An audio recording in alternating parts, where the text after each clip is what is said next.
நாகை கடற்பரப்பில் சுருக்குமடி வலைகளை பயன்படுத்திய மயிலாடுதுறை மீனவர்கள் மீது நாகை மாவட்ட மீனவர்கள் புகார் அளித்ததால் அந்த பகுதியில் போலீசார் குவிக்கப்பட்டுள்ளனர்.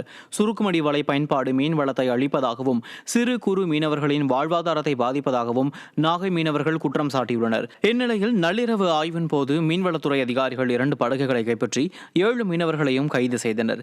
இதைத் தொடர்ந்து அக்கரைப்பேட்டை மீன்பிடி இறங்கு தளத்தில் காவல்துறையினர் குவிக்கப்பட்டுள்ளனர். ராணிப்பேட்டை மாவட்டம் அரக்கோணம் நகரமன்ற கூட்டத்தில் தாக்கல் செய்யப்பட்ட பட்ஜெட் நகல் ஆங்கிலத்தில் இருந்ததற்கு அதிமுக உறுப்பினர்கள் எதிர்ப்பு தெரிவித்தனர்.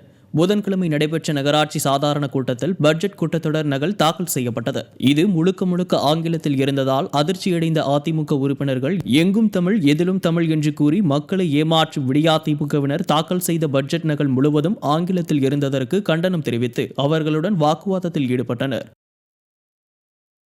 திண்டுக்கல் மாநகராட்சிக்குட்பட்ட பகுதியில் பல நாட்களாக குடிநீர் விநியோகம் செய்யாததால் ஆத்திரமடைந்த பொதுமக்கள் காலி குடங்களுடன் சாலை மறியலில் ஈடுபட்டதால் பரபரப்பு ஏற்பட்டது. மாநகராட்சி பகுதியில் ஆதிசிவன் கோயில் தெருவில் பல நாட்களாக குடிநீர் விநியோகம் செய்யவில்லை எனவும் மாநகராட்சி அலுவலகத்திற்கு பலமுறை நேரில் சென்று குடிநீர் வழங்க கோரி மனு கொடுத்தும் மாநகராட்சி அதிகாரிகள் நடவடிக்கை எடுக்கவில்லை என கூறப்படுகிறது. இதனால் அதிருப்தியடைந்த அப்பகுதி மக்கள் கும்பகர்ண தூக்கத்தில் இருக்கும் விடியா அரசின் அதிகாரிகளை கண்டித்து திண்டுக்கல் மதுரை சாலையில் மறியலில் ஈடுபட்டனர்.